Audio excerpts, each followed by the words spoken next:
Nah, apakah sudah terlihat di layar teman-teman semua? Sudah Nah, ya, jelas. ya, ini masih melanjutkan tentang pengelolaan sediaan farmasi, masih melanjutkan dan nanti masih ada MI2, jadi harap jangan stres ya, santai aja, santai. Kita diskusi sama kayak kemarin. Kali ini kita langsung masuk, kalau yang minggu kemarin sudah ada perencanaan sampai penyimpanan, lanjut lagi sekarang mulai ke pendistribusian. Nah, pendistribusian itu dari gudang induk, kita harus distribusikan ke unit-unit yang ada di puskesmas kita. Kalau ada puskesmas pembantu, kita kasih obatnya ke puskesmas pembantu. Langkah-langkah distribusinya sendiri secara besarnya ada 3 ya. Yang pertama kita nentuin dulu frekuensi distribusi rutinnya itu kapan. Apakah sebulan sekali, atau kalau jaraknya jauh 2 bulan sekali, atau ada yang 3 bulan sekali ya, mungkin kalau jumlah pasiennya memang sedikit. Kemudian kita harus menentukan jenis obat, jumlah dan jenis obat yang akan diberikan. Kalau kita berikannya 3 bulan sekali, tentu jumlahnya harus sekalian banyak. Kemudian jenis-jenis obatnya sesuai sama formularium yang kemarin kita susun. Kalau misalnya di Pustu itu tidak ada oksitosin, ya kita jangan kirim oksitosin. Kemudian yang ketiga, untuk melaksanakan penyerahan obat ke unit atau jaringan pelayanan puskesmas. Jadi kita tentukan unit-unit mana yang dapat obat apa, kemudian sistemnya nanti mau pakai floor stock atau metode yang lain. Nah, ini yang tadi saya sebutkan contohnya, kalau digambar pusing ya. Enggak, ini enggak pusing, ini contoh aja. Sebenarnya saya yakin teman-teman semuanya udah melakukan ini, tapi ketika mau bikin SOP kan biasanya ada alur kerja tuh, giliran bikin alurnya bingung. Nah, ini kurang lebih seperti ini alurnya. Mulai dari gudang induk, kita kan sudah punya obat dari IFK, atau pengadaan sendiri, atau mungkin penerimaan yang lain, semua ada di gudang induk. Harus masuk ke gudang induk supaya dicatat. Kemudian dari gudang induk baru turun ke unit-unit dan pustu.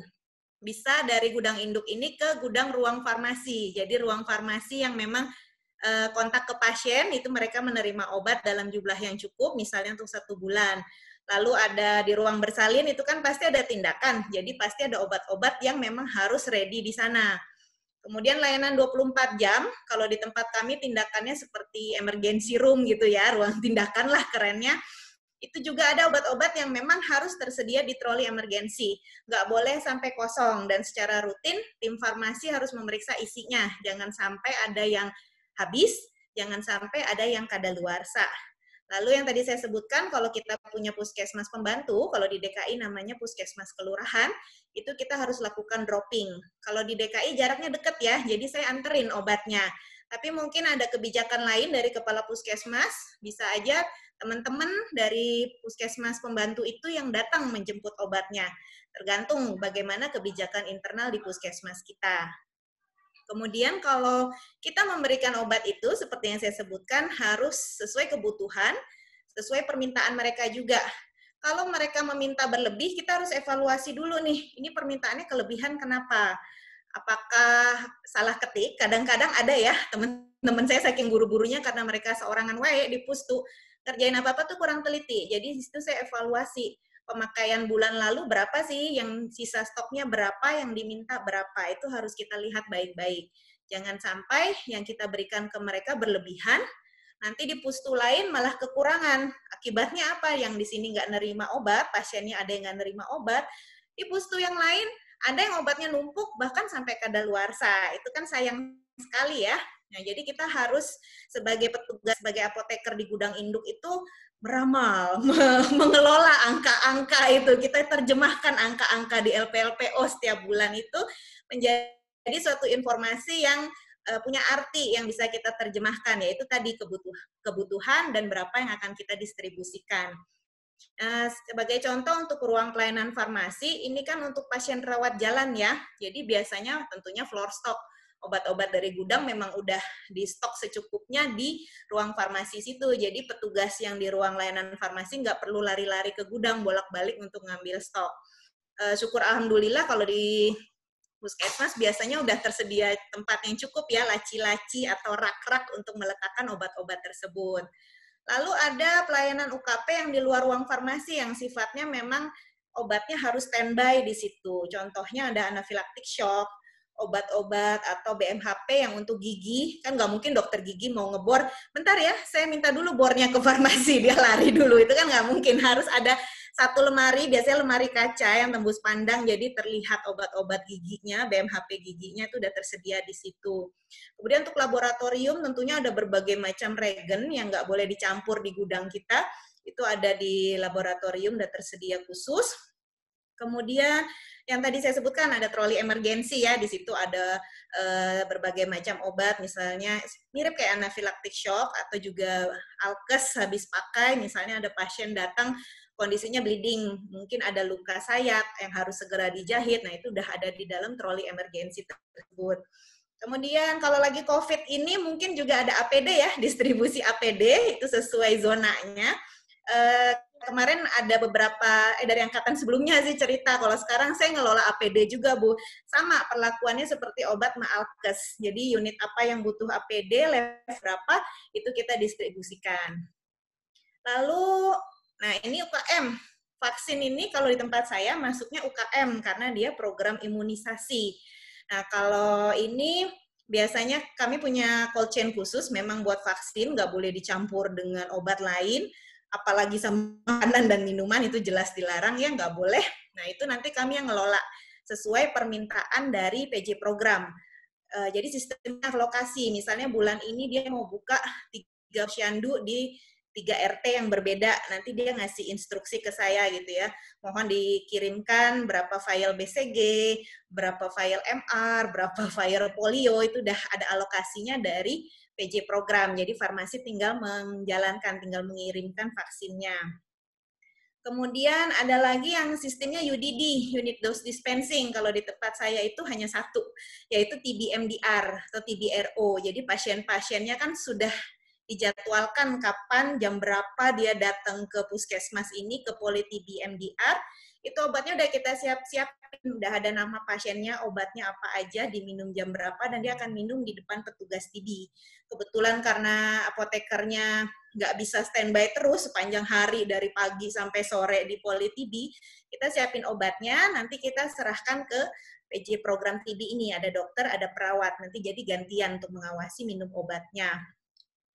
Atau ada juga obat TB yang floor stock. Mungkin teman-teman sekarang semua puskesmas sudah TB dots ya, udah pakai yang sistemnya paket, jadi yang rifampicin yang di dalam situ, kalau nanti ada INH-nya juga, yang OAT kategori 2 ada streptomisinnya, semua udah ada di dalam situ, nah itu sistemnya floor stock, jadi biasanya dia udah target. Bulan depan ada pasien TB-nya nambah 3, jadi kategori satunya saya tambah 3 ya Mbak, kita siapkan di situ. Kemudian ada ambulans yang sifatnya keliling, mungkin teman-teman pakai istilah pusling, kalau di sini kami istilahnya gadar atau layanan kesehatan masyarakat. Itu pakai floor stock, jadi satu kotak apa ya namanya, yang plastik itu, kontainer ya, kontainer bening gitu, kita isi obat-obatnya di dalam situ secara teratur, diperiksa juga. Jadi kalau ada kejadian banjir, kebetulan saya di Jakarta Utara itu tiap bulan pasti ada banjir rob. Jadi kalau bulan purnama muncul, biasanya ada serigala melolong, di sini justru banjir Bu, nggak ada serigala soalnya. Nah di sini kami akan turun membawa obat ini, karena biasanya ada masyarakat yang rumahnya kebanjiran, akhirnya mereka masuk ke posko. Di situ yang sering terjadi adalah gatel-gatel sama batuk pilek. Nah kita siapin obat-obat tersebut. Lalu ada lagi bantuan kesehatan lapangan atau pelayanan luar gedung lainnya. Ini misalnya kalau lagi ada demo kemarin besar-besaran di depan MPR DPR gitu, nanti biasanya dari Dinas Kesehatan minta tolong, puskesmas mana tolong jaga di Jalan Gatot Subroto, puskesmas mana di mana. Nah ini ada obatnya khusus lagi di ambulans juga. Cuma kalau di ambulans, kalau ambulansnya mati kan AC-nya ikut mati dan udaranya pasti panas, obat bisa rusak. Jadi setiap kali selesai kegiatan, obat-obat itu turun dari ambulans, masuk lagi ke farmasi, tetap dalam kontainernya, masuk lagi ke farmasi. Nanti kalau ada kegiatan selanjutnya, kontainernya balik lagi ke dalam ambulans, mondar-mandir aja, tapi itu demi menjaga kualitas obat. Lalu ada lagi jejaring ya, ini bidan praktek mandiri atau desa, klinik, sama dokter. Ini biasanya kerjasama sama puskesmas untuk menggunakan vaksin dari pemerintah. Jadi mereka minta vaksin sesuai kebutuhan, nanti dituker sama laporan berapa sih anak balita yang divaksin BCG bulan ini, terus namanya siapa, alamatnya di mana, itu ada laporannya. Di satu pihak mereka terbantu karena mendapatkan vaksin secara gratis dari kita untuk ke masyarakat, kita juga terbantu karena masyarakat yang mungkin nggak terjangkau sama puskesmas kita karena tinggalnya terlalu jauh atau tidak ada akses jalan dari masyarakat ke puskesmas, akhirnya terbantu dengan adanya bidan desa atau dokter praktek mandiri ini. Tapi ingat, semua vaksin yang dikeluarkan ada catatannya dan ditukar sama laporan. Vaksin yang keluar dan kita terima jumlah anak balita yang divaksin tersebut. Ini namanya simbiosis mutualisme ya dengan masyarakat. Lanjut, nah ini hal-hal penting yang perlu diketahui saat distribusi obat. Ingat ya, obat itu kan bukan kita beli pakai uang pribadi, tapi ada anggarannya dari daerah atau dari negara. Jadi kita harus bisa mempertanggungjawabkan obat itu pergi kemana, dipakai buat siapa. Jadi harus ada bukti dokumen serah terima. Kalau bisa seragam ya, kita udah bikin formatnya, mau itu diserahkan ke jejaring, mau diserahkan ke pustu, itu memang ada format yang baku, itu menunjukkan bahwa itu ada dokumen yang sah punyanya puskesmas.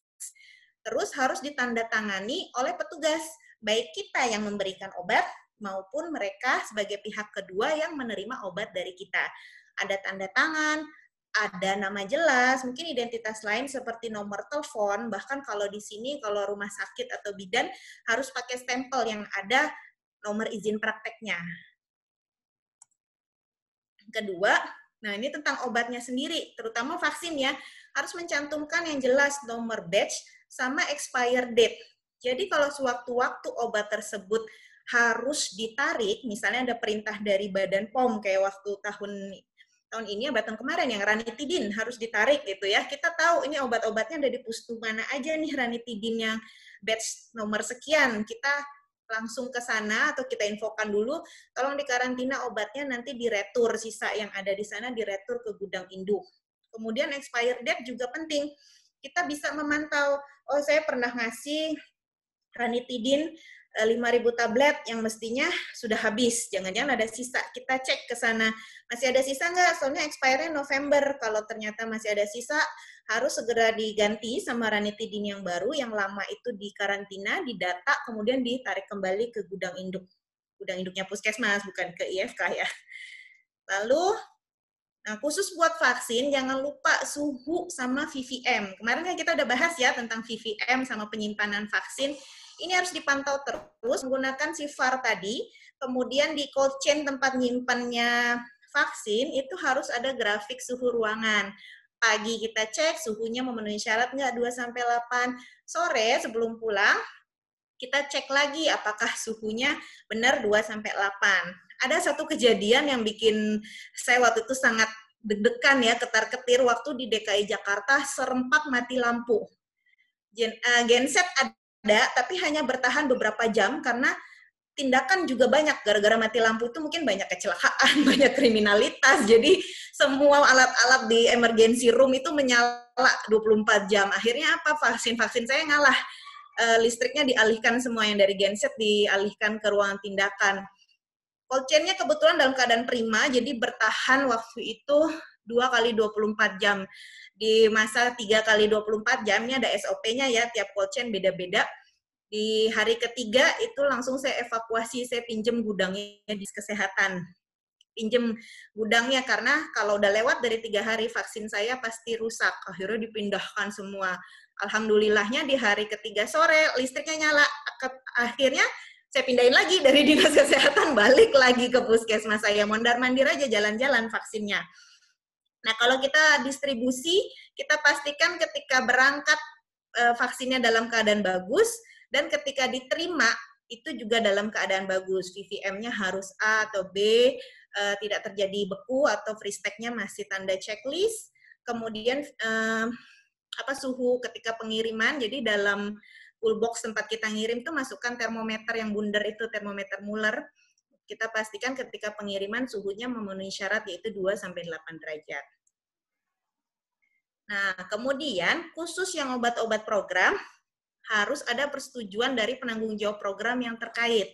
Kenapa? Karena mereka yang tahu jumlah sasarannya di setiap lokasi itu beda-beda. Mereka yang tahu berapa jumlahnya, kapan harus digunakan, kan biasanya ada jadwal khusus seperti posyandu, posbindu, atau kegiatan-kegiatan turun lapangan lainnya. Ini yang paham adalah PJ program. Jangan sampai kita droppingnya meleset atau terlambat. Dia mau posyandunya besok, kita ngirim obatnya besok juga. Ternyata ada banjir atau amit-amit kecelakaan atau macet, akhirnya vaksinnya tidak sampai tepat waktu, posyandunya udah selesai, masyarakat yang udah ngantri untuk diimunisasi anaknya kecewa, akhirnya pulang. Itu akibatnya nanti ada komplain ke puskesmas kita bahwa layanan kita tidak sesuai janji layanan. Nah, ini yang tadi saya bilang apoteker adalah peramal. Ayo baca komik dulu. Ini sering terjadi di saya. Mereka mintanya obat apa, saya udah konfirmasi lah, udah namanya satu, surat menyuratkan banyak ya, harus naik nomor batch-nya, ED-nya, minta ACC dari supervisor, apa ya, di atas saya tuh Kasatpol UKP ya, Kasatpol UKP, saya harus tanda tangan. Udah gitu berangkat, meskipun di DKI tetap aja kalau hujan basah, kalau panas ya gerah gitu. Jadi ketika udah sampai sana, udah kegerahan, aduh Mbak, saya kan minta injeksi, kenapa spuitnya nggak sekalian dikasih? Ya elah, kenapa lo nggak ngomong, tinggal telepon gitu ya. Ini sering terjadi, mungkin teman-teman juga, jadi sambil baca komik ini, boleh nanti di-share ya sama Mbak Kania, nanti tunjukin nih ke PJ-PJ program atau teman-teman di Pustu, no, ini komik gue nih, kejadian saya nih kayak begini ya. Hiburan aja ini. Lanjut ke pengendalian. Nah, sekarang apakah ini pernah terjadi di puskesmas teman-teman semua? Jadi obatnya kosong, si pasien atau keluarga pasien yang nganterin udah balik lagi minggu depan ya, obatnya kosong nih, tunggu belum dapat, belum beli gitu ibaratnya. Apakah pernah terjadi seperti ini? Boleh di kolom chat dibilang siapa yang pernah ngalamin ini? Siapa yang pernah ngalamin ini? Banyak ya? Kok chat saya nggak muncul ya, Bu? Nah, jadi belum ada yang nulis, ayo silakan. ayo, siapa yang pernah ngalamin ini? Aku semangat. aja jujur, saya pernah. Saya pernah. Kalau saya aja pernah, Ayo, saya yakin teman-teman juga pernah. Ada yang mau sharing kejadian seperti ini? Boleh? Ayo. Saya tunjuk boleh ya, Bu ya? Ya, itu Bu, Pak Desta katanya pernah. Oh, boleh Pas Desta diceritain dong kejadian seperti ini, yang kosong obat apa, terus cara ngomong ke pasiennya gimana sih supaya pasiennya tuh nggak kecewa gitu. Ya Bu, ini pernah, bukan pernah lagi sih, sering Bu kita di Lampung ya, Selatan. jujur, bagus ya. Kejadian kayak gini sering. Apalagi kayak obat-obat yang emang sering gitu, obat yang sering kita pakai kayak salbutamol, terus obat-obat kejiwaan itu kita suka nggak ada, suka kosong, kadang nyampe sebulan, 2 bulan. Ya kadang kita kasih edukasi ke pasiennya, ini obat kita nggak ada, tapi kita usaha juga Bu, kita cariin dulu dari puskes lain, kita calling juga dari puskes sekitaran masih Lampung Selatan, kalau emang ada, nanti kita arahkan ke sana. Kalau emang nggak ada ya kita ngomong jujur, kita stok lagi kosong. Kalau bapaknya berkenan beli di luar, kalau nggak nanti bisa ke sini lagi bulan depan, seperti itu. Sejauh ini tanggapan masyarakatnya gimana Pak Desta? Ada yang sampai marah-marah gitu nggak Pak?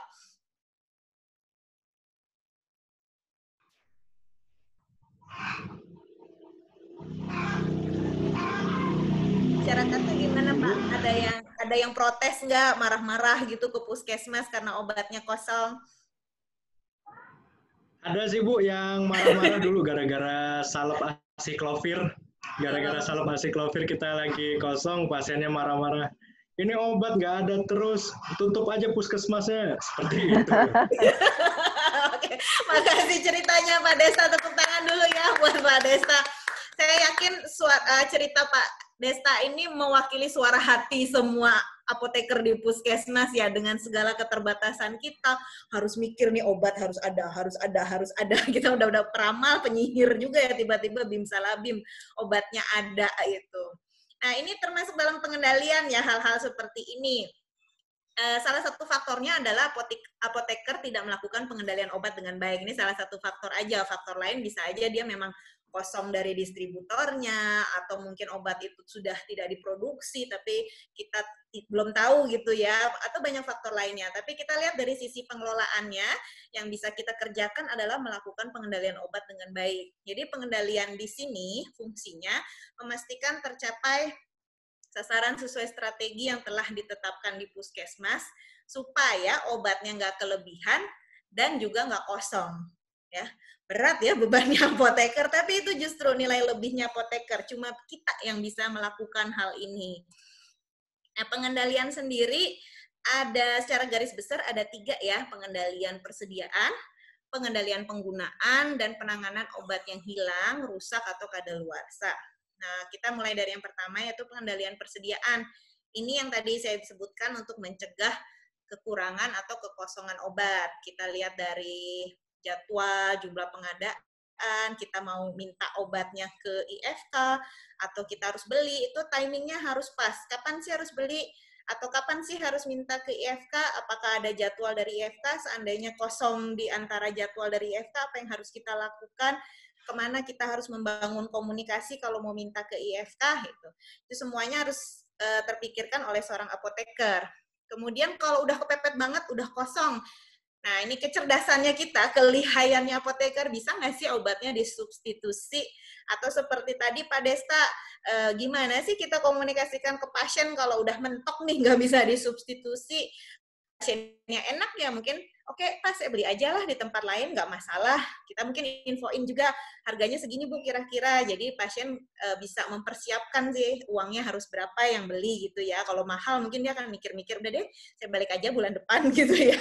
Terus, kemudian yang kedua, pengendalian penggunaan. Nah, ini yang kita lihat adalah kartu stok. Jadi kartu stok itu adalah alat bantu kita untuk mengetahui secara real time berapa sih obat yang kita terima bulan ini atau minggu ini atau hari ini juga ya. Pokoknya secara spesifik kalau kita mau butuh data penerimaan dan pemakaian obat, kartu stok ini adalah alat bantu yang paling akurat atau paling mendekati tepat. Kita kalau mau ngambil data pun, kartu stok ini sangat berarti. Dia akan menunjukkan data pemakaian penerimaan obat selama 1 bulan. Bisa kita ambil dari laporan, tapi kalau kita mau ngeceknya hari ini, kan laporannya belum tersusun. LPLPO kan biasanya di akhir awal bulan ya. Kalau kartu stok itu setiap hari. Kartu stok ini bisa manual, bisa juga computerized. Cuma saran saya dan dari BPOM juga selalu menyarankan harus ada kartu stok manual. Seperti yang saya ceritakan tadi, DKI aja pernah ngalamin mati lampu besar-besaran. Mungkin daerah lain juga begitu. Nah, kartu stok manual ini sangat bermanfaat karena kita tidak tergantung pada komputer, tidak tergantung pada listrik gitu ya. Kalau kita mau ngecek bisa kapan aja, kita langsung datengin obatnya, langsung lihat kartu stoknya. Pernah auditor saya cerita, waktu itu zamannya ISO, dia mengaudit di satu tempat, kartu stoknya kosong, alasannya ada di komputer. Ketika auditornya duduk depan, apa yang terjadi? Mati. Entah sengaja dimatiin atau tiba-tiba mati, yang jelas apa? Tidak bisa dicek bagaimana di tempat tersebut. Nah, sejak itu kalau saya ada auditor dari Badan POM, dia selalu ngecek mana kartu stok manualnya, terisi lengkap atau tidak, datanya akurat atau tidak. Nanti pasti dicek kesesuaian dengan obat yang ada atau fisiknya obat. Yang ketiga, ini penanganan obat hilang, kadaluarsa. Oh ya, ada yang bertanya Ibu, ya? Iya, izin bertanya, Bu. Oh ya, boleh Mbak Wulan. Oh iya. Ibu, ini masalah pengendalian penggunaan, Bu. Ya. Untuk obat-obat, biasanya kan ada pasien, terus bawa resepnya dari rumah sakit, Bu. Iya, kan puskesmasku dekat rumah sakit ya. Jadi resepnya itu langsung masuk ke apotek. Apakah itu alurnya itu benar, Bu? Apakah saya boleh kasihkan langsung? Dan Tidak, ketika tidak saya... boleh. Ya, Tidak kenapa boleh. Ibu?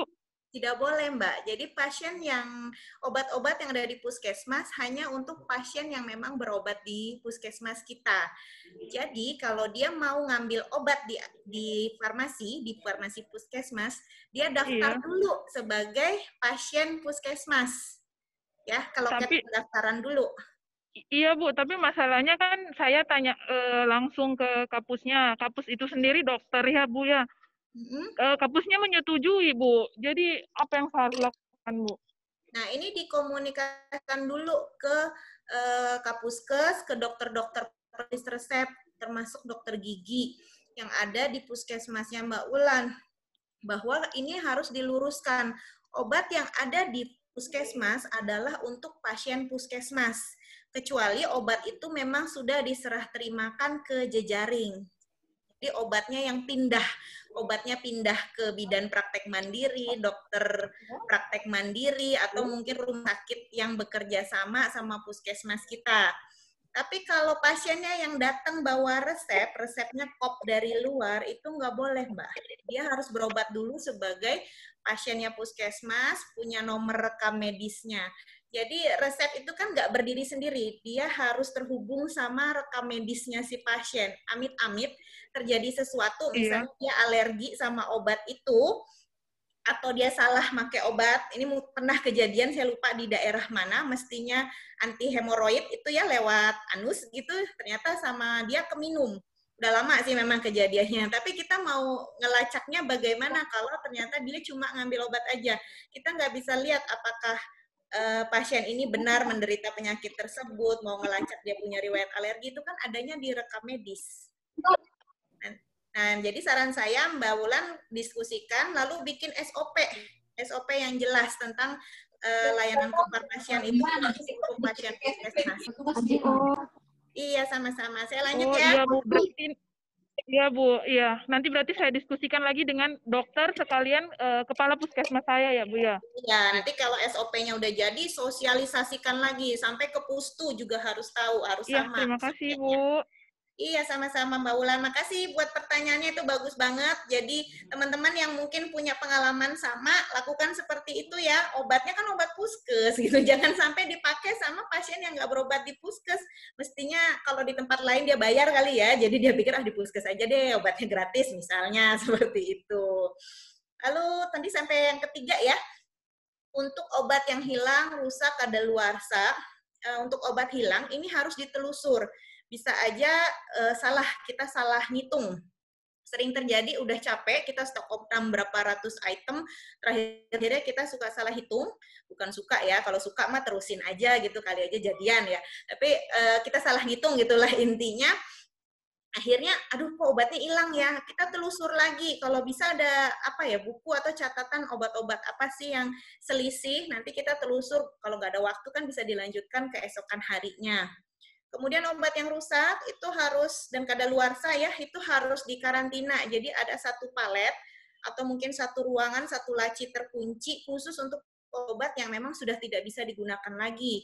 Rusak, misalnya vaksin kan gampang banget itu rusak, atau obat yang kadaluarsa 1 bulan lagi, itu jangan dikeluarin dari gudang induk. Tergantung SOP-nya teman-teman. Kalau di sini SOP kami adalah 1 bulan sebelum kadaluarsa itu sudah kami karantina supaya nggak keluar. Kemudian untuk melakukan pemusnahannya, ditandai dulu obat-obat yang tadi udah dikarantina, ditandai, mungkin di kardusnya ditulis karantina, atau dikasih tanda merah di sekeliling paletnya, pokoknya ditandai jelas supaya kalau kita lagi nggak ada di gudang, misalnya ada orang lain yang masuk, mereka nggak ngambil obat dari tempat tersebut. Pokoknya obat yang di situ udah nggak boleh keluar sama sekali. Kita sosialisasikan juga ya ke teman-teman farmasi yang lain, karena biasanya mereka dia warawiri sesama farmasi kan biasanya bisa tuh warawiri di dalam gudang induk. Kita kasih tahu kalau yang di lemari ini, yang di palet ini tidak boleh diambil karena sudah dikarantina, mau mendekati kadaluarsa. Oke. Lalu nanti kita catat ya, apa aja nih obat-obat yang sudah dikarantina, nanti dibuat berita acara pemusnahan. Untuk pemusnahannya, diskusikan sama pengurus barang, pakai metode apa, kapan pemusnahannya. Kalau obat kan udah diatur ya sama BPOM, cara pemusnahannya harus dipisahkan dari kemasan primer, harus dihancurkan sekecil-kecilnya. Kalau sirup bagaimana, kalau antibiotik jangan dibuang ke saluran air atau ke ipal, nanti bakterinya mati. Nah itu semuanya harus kita diskusikan sama pengurus barang, sama Kesling juga. Kemudian berita acaranya pun harus mengetahui kepala puskesmas obat apa aja yang dimusnahkan dan kapan dimusnahkannya. Kita lanjut lagi. Komik lagi nih, balada obat kadaluarsa judulnya ya. Ini selalu terjadi di saya, dan teman-teman sejawat pasti minimal pernah deh sekali ngalamin aja. Obat TB yang pakai TB Dots, satu paket, yang expire di Vampisin, satu paket nggak bisa pakai semua. Akhirnya diretur lah itu sama PJ program. Kita gimana, masa kita nolak ya, emang itu dikeluarkan sama kita, ya returnya ke kita, terima lagi, catet. Terus obat gadar, namanya obat gadar harus ready diangkut ke ambulans, kita siapin. Ternyata 1 bulan sebelum kegiatan, expire, balik lagi itu obat gadar. Anafilaktik shock. Anafilaktik shock kalau di sini kita bercanda nyebutnya obat jangan, karena jarang anafilaktik shock. Jadi yang namanya epinefrin injeksi lah, dexamethasone injeksi yang di dalam anafilaktik shock kadang memang dibeli, dipajang aja gitu sampai kadaluarsa. Jadi doanya saya gitu ya, kalau mau lucu-lucuan sama apoteker-apoteker di sini, ya Allah, seandainya obat gak ada kadaluarsanya, sungguh berbahagia hambamu ini ya Allah, gitu ya doanya. Tapi ya memang gak dikabulkan, memang ini bagian dari tugas kita. Ya gitu aja, pokoknya pintar-pintar kita melakukan pengendalian supaya obat kadaluarsanya nggak terlalu banyak. Kemudian terakhir, belum terakhir, pencatatan, pelaporan, dan pengarsipan, kedua dari yang terakhir. Nah ini semuanya kegiatan administrasi yang kita lakukan dari awal, dari perencanaan sampai tahap akhir, itu semua udah mencakup pencatatan, pelaporan, dan pengarsipan. Untuk penyimpanannya, acuan saya selalu dari Badan POM, karena obat itu kan memang suatu komoditi yang pengawasannya oleh Badan POM ya. Kalau teman-teman mungkin ada Balai POM juga di sana. Itu disimpan selama 5 tahun. Penyimpanan dokumennya harus mampu telusur. Nah, jadi ini mulai dari kartu stok, buku catatan. Kalau pemakaian narkotik psikotropik biasanya kita punya buku khusus untuk nyatet, atau di kartu stoknya sendiri nama-nama pasien, nomor resepnya kita catat. Buku penerimaan obat, kalau saya terima obat dari luar, baik dari pengadaan, dari IFK, itu saya catat dulu di buku, baru nanti dipindahkan ke kartu stok. Jadi suatu waktu mau telusur, saya cukup lihat di buku itu dulu. Kalau di buku itu cukup, kalau kurang baru lari ke kartu stok. Kemudian ada rekap harian pemakaian obat, ini biasanya untuk dasar kita nyusun LP-LPO. Ini beberapa contoh aja, di tempat teman-teman boleh dikembangkan ke pencatatan yang lainnya. Untuk kartu stok yang perlu saya ingatkan, isinya tuh yang lengkap.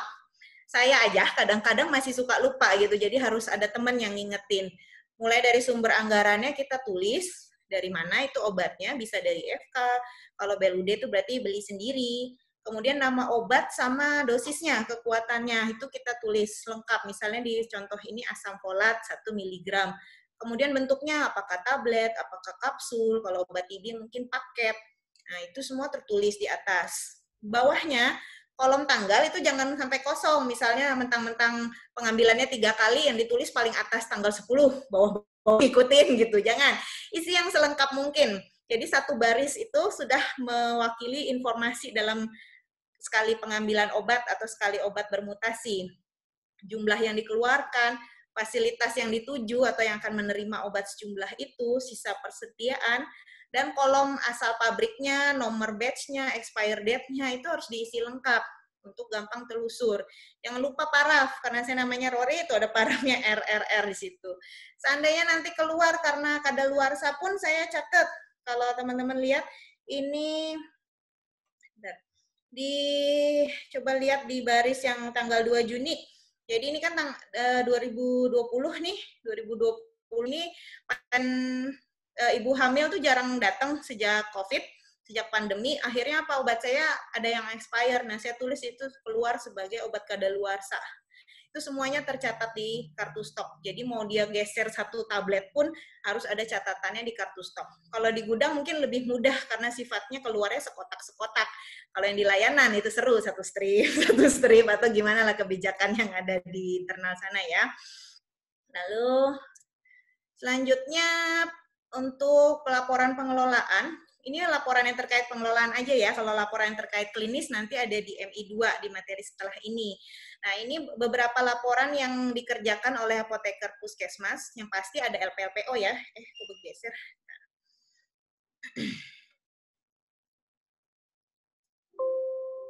Nah, kepencet. Nah, jadi yang pasti ada LP-LPO.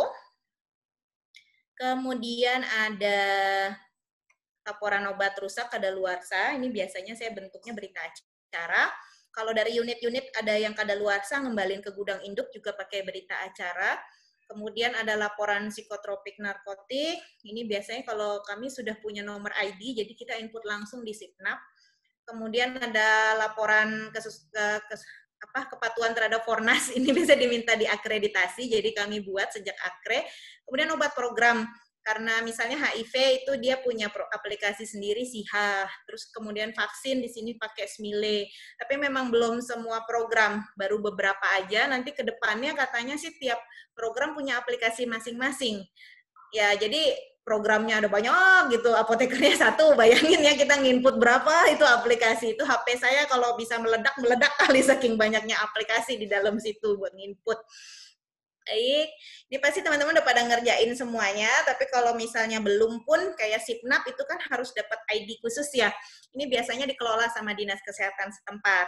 Kalau belum ada Sipnap, biasanya data yang dipakai cukup data pemakaian narkotik psikotropik yang ada di LPLPO-nya. Nah, ini contoh penyimpanan dokumen yang mudah telusur. Ini dikasih nomor 1, 2, 3, 4, dan seterusnya. Di lemari itu suka saya catat, nomor 1 itu surat masuk, surat keluar, nomor 2 itu tentang berita acara unit PKL, PKL itu puskesmas kelurahan, puskesmas pembantunya saya. Jadi kalau sewaktu-waktu satu binder ini hilang, satu map ini hilang, saya tahu ini yang hilang nomor berapa, isinya apa. Yang paling sering hilang tuh tanda terima, jadi suka dipinjam sama orang pengadaan ketika dia mau diperiksa gitu ya, atau dari pengurus barang suka minjem juga, ketika saya minjemin, saya juga buru-buru sambil layanan pasien, habis itu lupa. Nah, besoknya pas buka lemari, loh, misalnya nomor 6 hilang, siapa ini yang kemarin minjem, langsung saya telusur. Tahu mana yang hilang, dan kita ingat siapa yang minjem. Ini contohnya aja, kalau teman-teman punya metode penyimpanan lain, bisa nanti di-share. Kemarin tuh ada yang iseng bikinnya gambar-gambar gitu ya, jadi dia gambar gunung gitu panjang, jadi kalau hilang satu, gunungnya putus gitu. Ya, komik lagi, nih.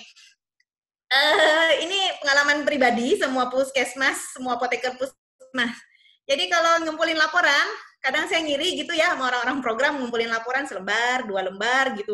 Sedangkan saya sekardus gitu isinya segala macam, mulai dari LPLPO, terus laporan yang klinis seperti POR, generik, jumlah resep, kemudian ada COVID lagi, mutasi logistiknya harus dicatat di farmasi, dan segala macam. Pokoknya banyak lah. Jadi kalau orang lain ngumpulin laporan satu, saya tanda tangannya tuh banyak gitu, sampai yang ngantri di belakang, udah buruan farmasi terakhir aja ngumpulinnya saking banyaknya. Ya, teman-teman juga begini, tetap semangat, pokoknya harus bikin laporannya yang rajin ya, dan angkanya juga harus benar, jangan sampai salah gitu. Yang terakhir, nah pemantauan dan evaluasi. Kita udah ngerjain nih dari awal sampai akhir. Nah, sekarang tantangan kita gimana sih kita tahu yang kita kerjakan itu udah bagus, udah baik, atau ada hal-hal yang harus diperbaiki. Gimana caranya? Kita kan kerja mungkin sendiri ya di gudang, nggak ada pasien yang komplain. Teman-teman yang komplain juga paling, Bu, salah ngitung, udah selesai gitu. Jadi kita harus bisa ngukur diri kita sendiri. Kita kan apoteker, nggak mungkin yang ngukur profesi lain gitu ya, mungkin nggak paham sama obat. Jadi kita harus bisa ngukur kinerja kita sendiri. Kita harus bandingkan target kita itu apa di awal periode, terus yang udah kita capai itu bagaimana. Kita bikin target 100%, lalu nanti di akhir periode, kalau saya biasanya tiap bulan, itu udah ngitung gitu ya, capaian saya 100% atau enggak. Nah, kemudian, ini beberapa contoh indikator kinerja pengelolaan obat di puskesmas. Ini contoh aja. Kalau ada teman-teman yang nanya, Mbak, banyak amat, harus dikerjain gitu semuanya. Enggak, kita pilih yang kritis aja, yang memang terjadi di puskesmas kita dan harus terukur untuk meningkatkan kinerja kita. Kalau kesesuaian item obat yang tersedia dengan formularium, itu kan sudah wajib ya diakreditasi. Kalau yang lain-lain, kita boleh milih. Kalau saya, nih karena saya distribusi seorangan wae, di gudang saya nganterin kemana-mana, sering ada komplain saya salah kirim. Dia mintanya 5.000, saya kirimnya cuma 500. Akhirnya yang ketepatan distribusi obat ini saya pilih sebagai indikator pengendalian persediaan saya. Kemudian untuk penggunaan pasti yang dikerjakan yang generik ya. Kita kan waktu tahun-tahun kemarin diwajibkan ya persiapan obat generik. Kemudian untuk obat kadaluarsa itu juga saya ukur karena obat-obat program masih sering terjadi penumpukan di gudang saya dan akhirnya berakhir kadaluarsa.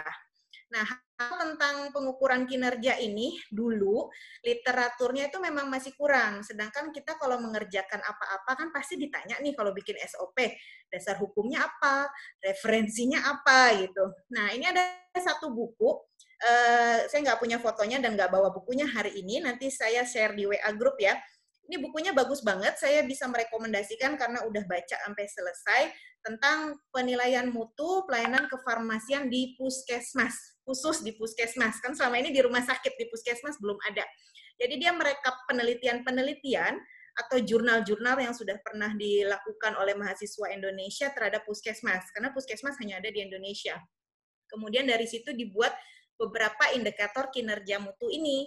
Nah, nanti teman-teman bisa adopt dari situ, udah lengkap dari pengertiannya, rumus cara menghitungnya, itu udah ada di situ.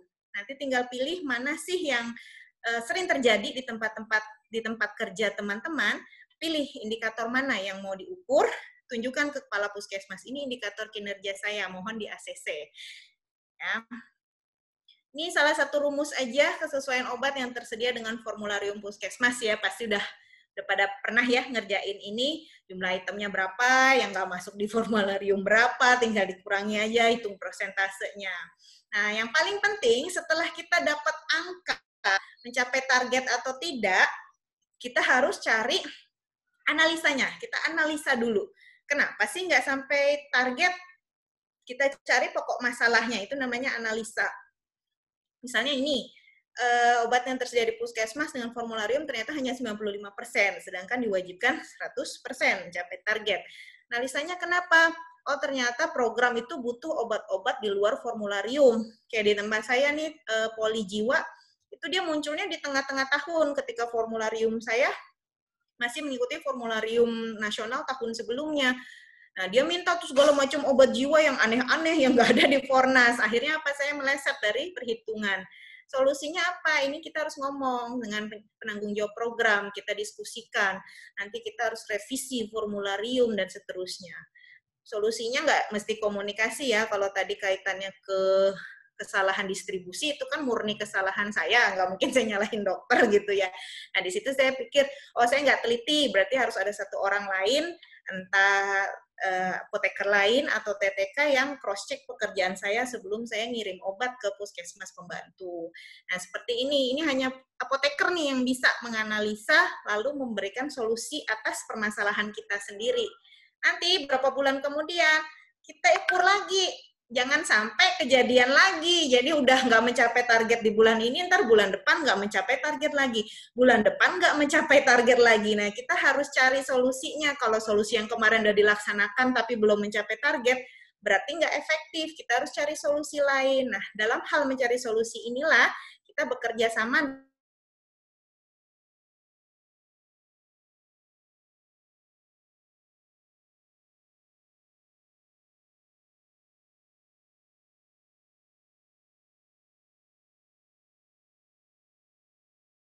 ke Subak TU. Nah, disinilah pinter-pinternya komunikasi seorang apoteker. Ya. Nah, pemantauan evaluasi ini dilakukan periodik ya, tentukan. Kalau saya di sini mendata, setiap bulan saya data, tapi tiap 3 bulan dilaporkan ke Kasatpol UKP. Kemudian jangan lupa monitoring. Monitoring itu ke tempat di mana ada obat yang saya distribusikan. Ke unit-unit, ke puskesmas kelurahan, itu kita harus lakukan monitoring atau supervisi. Jangan sampai obat kita udah bagus-bagus, kita simpen, kita pakai, kita kelola dengan baik, ternyata pas sampai di puskesmas kelurahan atau puskesmas pembantu, ternyata tidak dikelola dengan baik, akhirnya obatnya rusak atau hilang atau kadaluarsa. Nah, kita harus rajin monitoring.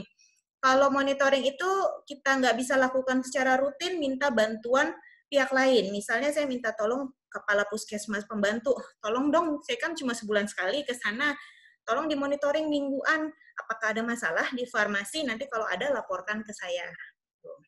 Lalu lakukan perbaikan berkesinambungan. Udah tahu ada masalah di sana, jangan dicuekin gitu ya. Kita datang ke sana, masalahnya apa Mbak? Ayo kita perbaiki sama-sama. Kita lakukan perbaikan berkesinambungan supaya nanti pengelolaan obatnya makin baik lagi. Nah, contoh kegiatan pemantauan tuh ya, datang ke sana, terus kita mungkin adain sosialisasi nih loh, SOP penyimpanan obat tuh seperti ini ya, SOP penggunaan antiseptik shock seperti ini ya, itu dijelaskan. Contoh-contoh kegiatannya foto-foto aja ya, jadi lebih banyak kayak forum diskusi. Kalau sekarang mungkin ketemu muka agak susah, jadinya kita langsung ketemu langsung agak susah, jadi kita ketemu muka lewat Zoom. Nah, itu lebih tepat kayak gitu. Atau kalau person to person cuma satu orang, saya biasa pakai WhatsApp call aja, ngobrol gitu sama orang farmasi yang di puskesmas pembantu. Nah, terus kalau mau memberi semangat, kalau ibaratnya kita manusia kan semangatnya kalau ada punishment and reward ya. Kita kasih reward buat farmasi yang kerjanya bagus, dapat hadiah gitu ya. Ini ada Mbak Lina nih dari Puskesmas Tebet, waktu itu dari kampusnya dapat hadiah karena dia layanan farmasi kelurahan terbaik. Nah, ini dapat hadiah. Sama kita lakukan gitu juga, mungkin nanti ke teman-teman kita yang ada di Pustu. Ini yang layanannya paling bagus, paling rapi, atau indikator kinerjanya 100% terus. Nah, kita kasih hadiah kecil-kecilan. Kadang cuma isinya coklat, tapi apa mereka seneng gitu loh. Rasanya, aduh saya kerjain ini, kita ini ya dilihat gitu sama apoteker yang ada di puskesmas kecamatan gitu. Dia senang banget rasanya.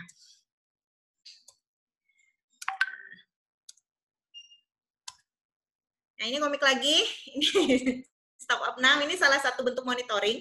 Memang ini kebagian dari kegiatan pengendalian juga, tapi ini juga monitoring dan indikator kinerja saya juga ya, kesesuaian stok fisik dengan yang tercatat di kartu stok. Nah, sekarang siapa yang pernah mengalami seperti ini, boleh sharingnya?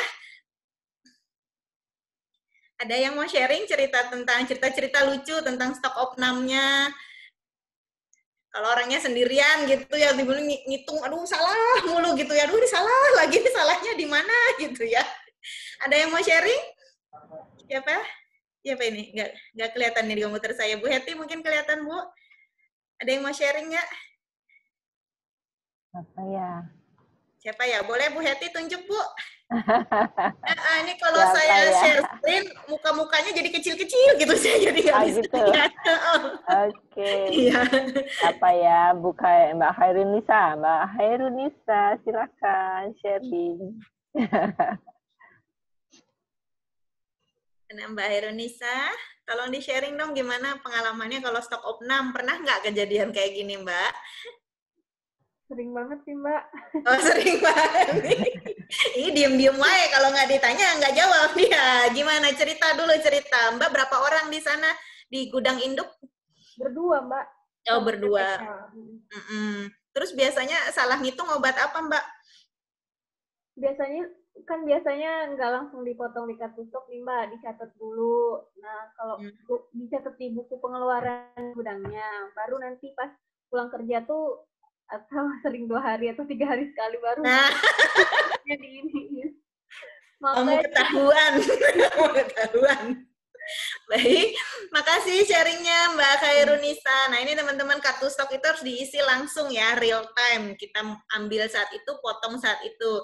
Kita terima, oke lah, mungkin kalau penerimaan ada pemeriksaannya dulu ya, kita sampling dari beberapa kardus, jadi agak lama, bolehlah jeda sehari. Tapi sebelumnya kan kita udah catat dulu di buku penerimaan sesuai faktur atau sesuai SPBK. Itu jadi acuan kita ya. Tapi ingat, kartu stok harus segera diisi, jangan tunggu sehari 2 hari, keburu lupa kita udah ngerjain. Apoteker kan kerjaannya 1001 ya, ibarat orang bangun candi gitu dalam semalam. Jadi kita lupa nih obatnya yang kemarin datang yang mana, yang belum gue catat, tuh udah rame aja tuh di palet karantina, udah banyak banget obat datang ya. Mbak Inverda itu mau share kayaknya. Oh ya, boleh, silakan. Ada Mbak di chatnya. Di chatnya boleh Bu Heti ditolong bacain. Bu Heti boleh dibacain chatnya Bu. Mbak Inverdanya kemana? Ya Bu. Oh silakan dong, langsung. Silakan. Biar saya dengar suaranya gitu. Ini ya. Kadang kita kalau stok opname kadang pernah kelewat nolnya kebanyakan gitu.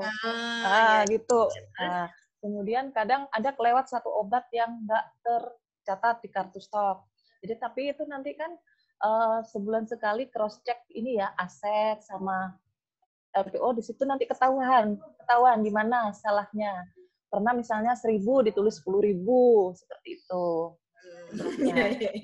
Seringnya di situ kebanyakan nol kadang. Kebanyakan nol. Baik, Mbak.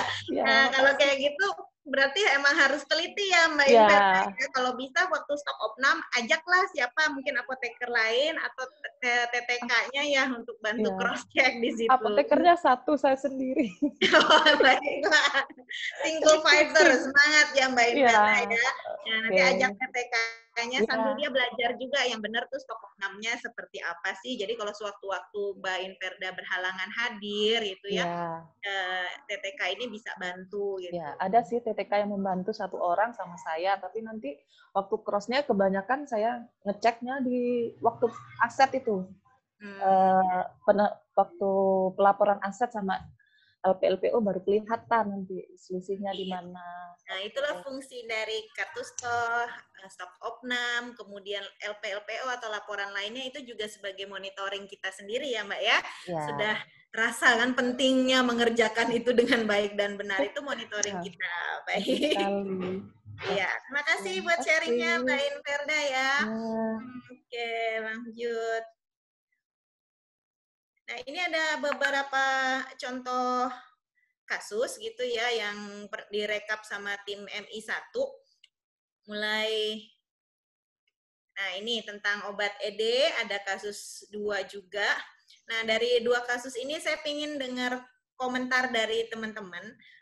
Kira-kira akar masalahnya apa sih? Terus tindakan kita untuk mencegah supaya kejadian itu nggak terjadi di tempat kerja kita, di puskesmas kita, atau puskesmas pembantu yang ada di bawah monitoringnya kita. Boleh siapa yang mau memberikan komen atau mau baca soalnya dulu, dihayati, diresapi dulu dalam hati, nanti saya tunggu komennya. Langsung aja nanti nyalain mikrofonnya, terus kasih komentarnya ya. Saya mau nge-charge dulu sebentar.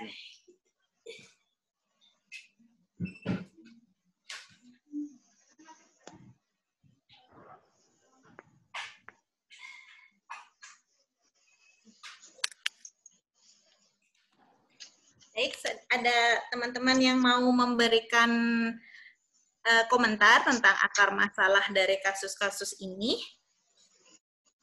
Kasus 1, Ibu. Ya, silakan Mbak. Ini panggilannya siapa? Mbak Bria? Ria, Ibu. Oh, Ria. Baik, Mbak Ria. Monggo. Iya, ini kan nyambung sama seperti kasus yang di pasien saya yang waktu itu pernah ada yang gitu. Boleh. Cuma nggak sampai lapor sih, Bu. Nggak sampai lapor ke polisi. Kalau menurut saya, penyebab akar masalahnya adalah ketidaktahuan pasien terkait bagaimana sih cara membaca expired obat itu. Karena kan dia dapat obatnya akhir bulan Juli. Kalau Agustus kan menurut Farmakope masih bisa dipakai sampai 30 Agustus. Jadi ya masih aman. Baik, kalau ada ini tindakan pencegahannya gimana biar hal ini tidak terjadi di puskesmas kita, Mbak? Iya, ya harus KIE sejelas-jelas mungkin, Bu, ke pasien. Terutama orang yang mengambil obat itu harus dijelaskan betul bahwa tanggal yang ada di obat itu masih sampai tanggal 30. Karena kenyataannya kita dapat obat dari dinas pun kan juga mepet, Bu. Iya, betul. Jadi ya, bisa sampai 30 Agustus. Mohon saran sih, Bu. Terakhirnya mohon saran ya. Baik, ada ini kan kasus 1 sudah diwakili sama Mbak Apoteker Ria. Makasih Mbak Ria untuk komennya, dan di ujungnya ada curcolnya sedikit ya. Boleh sekarang saya mau dengar tanggapan untuk kasus yang kedua. Nah, di sini udah disebutkan ya bahwa obatnya aman hingga akhir bulan. Gimana? Ada yang mau memberikan tanggapan, komentar, kira-kira akar masalahnya ini bagaimana, apa, terus pencegahan kita nih sebagai apoteker, ini kan tanggung jawab kita nih, obat. Gimana? Ayo. Harus saya atau Bu Heti yang nunjuk ya? Bu Heti, nah ayo pilih ya. Ayo, Gelis masa apa ya? ditunjuk Nah, nih. Bu Febri. Tuh, Bu Febri mau jawab. Oke, siap. Ayo Mbak Febri. Iya, itu kan jadi ketika kita menyerahkan obat itu kan kita dengan ada dengan informasi obat ya, Bu Rory. Jadi kalau misalnya kita jelaskan juga, jadi dan kalau obat ini ED masih bisa sampai akhir, dari kebetulan juga sudah ada SOP-nya kan. Dan itu kan di pas ketika komplain kita sudah jelaskan bahwa ketika diambil obat itu sudah persetujuan dari si pasien. Jadi sebenarnya tidak perlu ada komplain lagi karena memang sudah persetujuan dari kedua belah pihak bahwa memang obat itu aman. Oke, baik. Terima kasih buat Mbak Febri dan tadi Mbak Ria. Baik, teman-teman, sebagus-bagusnya kita kerja, pasti tetap akan ada komplain. Bagus aja dikomplain, apalagi jelek gitu ya, itu namanya manusia. Tapi selama ya namanya manusia, pasti kita hidupnya diliputi masalah ya. Kalau diliputi wijen, berarti kita onde-onde, bukan manusia. Jadi, kalau teman-teman mengantisipasi, saya ngomongnya antisipasi dulu nih, pencegahannya. Kalau seperti ini kita nggak punya alternatif lain, seperti yang tadi Mbak Ria bilang, kita dapat dari IFK ya kondisinya udah seperti itu, mau disubstitusi pakai apa, ini kan tablet tambah darah, nggak mungkin kita ganti sama vitamin yang lain, jelas-jelas ini spesifik tambah darah itu. Nah ini pentingnya kita KIS, seperti yang tadi Mbak Febri bilang, Mbak Ria juga sudah menyinggungnya, kita bilang ke si ibu hamil atau ibu hamil biasanya didampingi sama suami atau keluarganya, atau untuk kasus lain misalnya ini salep gitu, pokoknya kita jelaskan sejelas-jelasnya bahwa Bu mohon maaf, pokoknya maaf dulu, belum lebaran kita udah maaf gitu ya, Bu maaf, stok obat kami tinggal yang ini kadaluarsanya di akhir bulan ini Bu, jadi Ibu bisa pakai sampai tanggal yang ada di sini, gimana Ibu setuju nggak? Mohon maaf banget nih, stoknya tinggal ini aja, kalau Ibu nggak bersedia juga nggak apa-apa, nanti Ibu bisa beli di luar gitu, harganya kira-kira segini, bagaimana Bu, Pak? Nah kalau ternyata mereka open minded gitu ya, setuju, oh ya udah deh nggak apa-apa, masih aman kan sampai akhir bulan ini, oh ya udah nggak apa-apa, minta tanda tangan mereka. Kita kan punya form itu tuh, Tio ya, yang ada di lampiran PMK, minta tanda tangan mereka dan tulis nama bahwa kita sudah menjelaskan sejelas-jelasnya tentang obat ini termasuk kadaluarsanya. Mohon parafnya ya di sini. Kalau perlu di resepnya kan, kalau resep udah kita serahkan ke pasien kan pasiennya harus tanda tangan tuh ya. Nah, tanda tangan di situ, kasih nomor telepon ya Bu. Kalau perlu kita kasih nomor telepon, kalau di farmasi saya punya nomor WA khusus kalau ada pertanyaan tentang obat atau dia mau komplain obat. Komplain sih jarang, biasanya nanya, udah dijelasin cara pakai salep mata sampai di rumah nanti dia lupa, pasti dia nanya lagi. Kita kasih nomor, Bu, kalau ada masalah sama obat, kontak aja ke sini, nanti ini langsung dijawab sama apoteker Bu, gitu. Jadi nggak ke orang lain, nggak ke satpam, kemana, langsung apoteker kok, gitu. Jadi dia merasa merasa diperhatikan, merasa tenang, gitu. Nanti kalau ternyata amit-amit ya, kita udah baik-baik, udah jelasin sampai pegel gitu ya, jelasin, ternyata tetep aja kejadian. Biasanya kejadian bukan pasiennya nih yang komplain, pasiennya kan ngelihat langsung, udah dengerin langsung penjelasan kita. Nanti biasanya ada anggota keluarganya atau siapanya lah yang terdekat sama dia yang ngompor-ngomporin. Ih, kamu tambah mual tuh pasti gara-gara minum obat yang itu tuh yang dari puskesmas. Ih, mata kamu tambah merah tuh pasti gara-gara obat yang itu tuh kadaluarsa tuh dari puskesmas. Nah, terus mereka mulai entah lapor ke polisi, entah langsung komplain ke puskesmas, atau sekarang eranya sosial media, langsung komplain ke sosial media. Kita punya bukti, kita udah jelasin. Ini tanda tangannya, udah saya jelasin loh waktu itu, Ibu udah setuju, saya tunjukin nih obatnya kadaluarsa kapan, ini udah tanda tangan siapa ini? Ibu kan? Atau suaminya Ibu kan? Udah setuju Bu, gitu.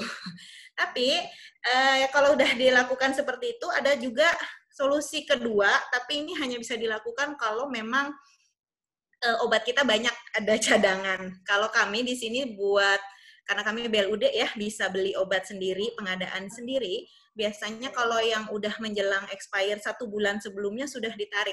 Termasuk yang di pustu-pustu itu udah ditarik. Karena kami pengadaan sendiri, jadi kami udah punya gantinya meskipun jumlahnya sedikit. Atau kita ngasih ke mereka, tapi kalau obatnya tablet gitu kita nggak kasih penuh. Jadi ketika dia pakai misalnya 7 hari, habis itu masuk ke bulan kadaluarsanya.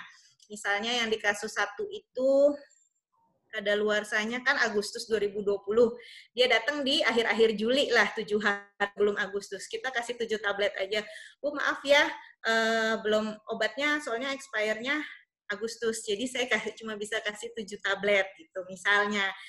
Lihat-lihat nih ada kelihatan ya dari karakter pasien. Kalau udah biasa ngasih obat ke pasien, ada pasien yang emosian, ada pasien yang memang bisa nerima masukan dari kita. Pentingnya kita bisa berkomunikasi dengan baik di situ. Kalau pasiennya kira-kira bebel gitu ya, nggak bisa dikasih tahu, nggak bisa diarahkan, dibujukin gitu dengan baik-baik, ya udah saya mending saya nggak ngasih obatnya daripada nanti dia malah jadi bumerang nyerang balik kita. Nah itu pinter-pinternya apoteker. Kayak gimana? Baik, ada lagi yang mau ngasih komentar untuk kasus 1, kasus 2? Masih ada waktu ya, Bu Heti? Masih lama, masih 20 menit. Lama, siap. Diingetin aja, Bu. Udah asik ini. Ada lagi Bu Rory. Ya.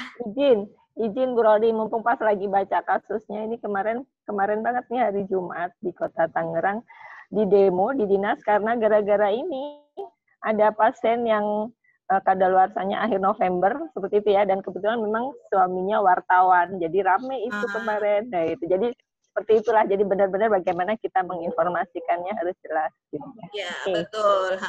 Nah, ini kita juga perlu kerjasama ya, Bu, ini mumpung ingat. Jadi, kita jangan nunggu kejadian baru heboh gitu. Kalau bisa kita kerjasama dari sekarang, kan kalau puskesmas itu memang promotif dan preventif. Ada tim promkesnya. Kita masuk dari situ, kita bantu mengedukasi masyarakat. Kan ada kegiatan Gema Cermat tuh. Nah, di situ kita masuk ke masyarakat, ke ibu-ibu kader, nanti ibu kadernya bantu lagi nerusin ke masyarakat tentang ini, kadaluarsa obat. Bu, obat ini kalau tulisannya Agustus 2020 bisa dipakai sampai akhir bulan ini ya, kita bantu edukasi pelan-pelan.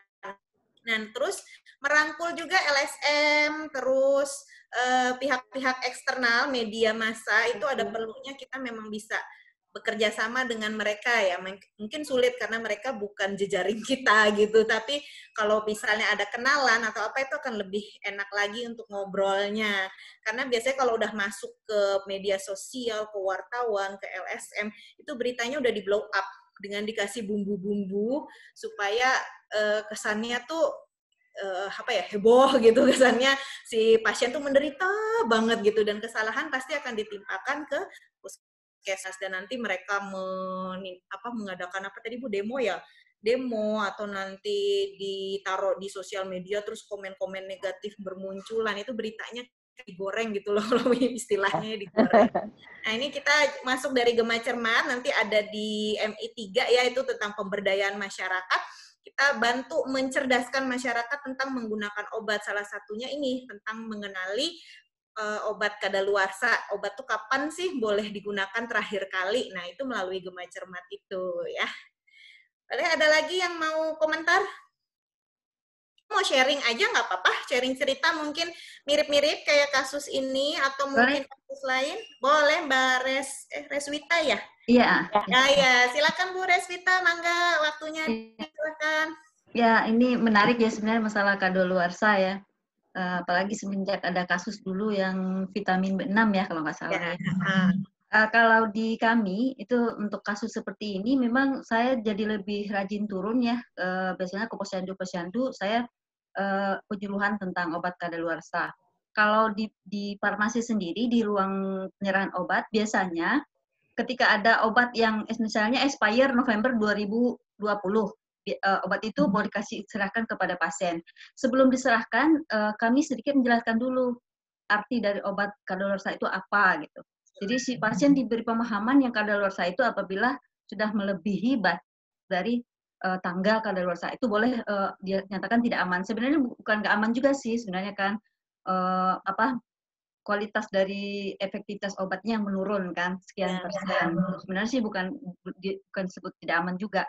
Jadi perlu dilakukan edukasi dulu kepada pasien sebelum menyerahkan supaya pasien paham obat yang kita kasih walaupun itu expire-nya November 2020, selama itu belum melewati tanggal, itu sebenarnya aman. Dan biasanya tidak ada yang komplain. Kalau di kami begitu. Itu kalau di dalam gedung. Kalau di luar gedung, saya akan sering sekali melakukan edukasi penyuluhan yang tentang obat-obat kadaluarsa. Itu aja. Terima kasih. Oh, begitu. Makasih Bu masukannya. Aduh, alhamdulillah seneng banget ya kalau masyarakatnya bisa gitu ya menerima informasi itu. Seneng banget itu. Ibu dari Puskesmas mana Bu Reswita? Saya dari Puskesmas Jatirahayu, Kota Bekasi. Oh, Jatirahayu, Bekasi.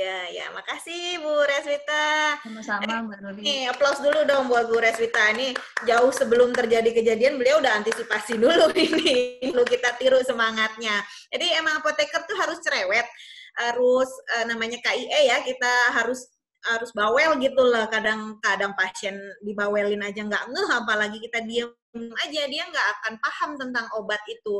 Memang tugas kita sebatas pengelolaan gitu, ibaratnya tidak sampai ke klinis-klinis pasien misalnya. Tapi tetap aja yang namanya obat itu adalah tanggung jawab kita. Seperti ini udah kejadian gitu, tetap aja kita yang bertanggung jawab gitu ya. Ingat ini obat, tanggung jawabnya ada di apoteker. Baik, ada lagi yang mau memberikan komentarnya? Rory. Iya. Bu Rory. Iya, Mbak Dian. Aduh, tuh sambil saya bikin ini ya foto ya, Puskesmas lagi rame-ramenya. Silakan Mbak Dian. Mungkin saya mau sharing Bu, kalau masalah kadaluarsa memang pasien itu dijelaskan batas amannya sampai akhir bulan, misalnya November sampai akhir November itu masih aman. Nah, yang saya tanyakan di sini Bu, kalau injeksi itu kadang perawat sama dokternya nggak berani Bu menyuntikkan ke pasien untuk batas kadaluarsa itu. Padahal saya yang untuk injeksi gimana? Baik, makasih Mbak Dian. Berarti ini komunikasinya dengan sesama nakes ya, bukan ke pasien ya. Baik, Mbak Dian. Nah, dalam hal ini memang ini ya faktor apa ya? X faktor gitu ya, hal-hal yang di luar kebiasaan kita gitu. Jadi kalau ini kita harus mengedukasi dokter, perawat juga, apalagi kalau memang belum ada obat alternatifnya, belum ada substitusinya gitu. Jadi itu satu-satunya pilihan. Di sini ya kita harus edukasi juga dokter. Cuma kalau edukasi ke tenaga kesehatan lain, mereka pasti mintanya secara evidence based. Jadi ada jurnal atau penelitian atau literatur buku apapun yang menyatakan bahwa obat itu aman digunakan sampai bulan akhir yang tertulis di kemasannya. Nah, kalau yang ini satu-satunya literatur yang saya punya sebenarnya tentang vaksin, karena Bio Farma waktu itu sebagai satu-satunya produsen vaksinnya Indonesia, vaksin tunggalnya BUMN-nya Indonesia, itu pernah mengeluarkan surat keterangan bahwa vaksin ini boleh digunakan sampai di akhir bulan yang tercantum pada kemasan filenya. Jadi udah ditulis expire November 2020, berarti sampai akhir bulan.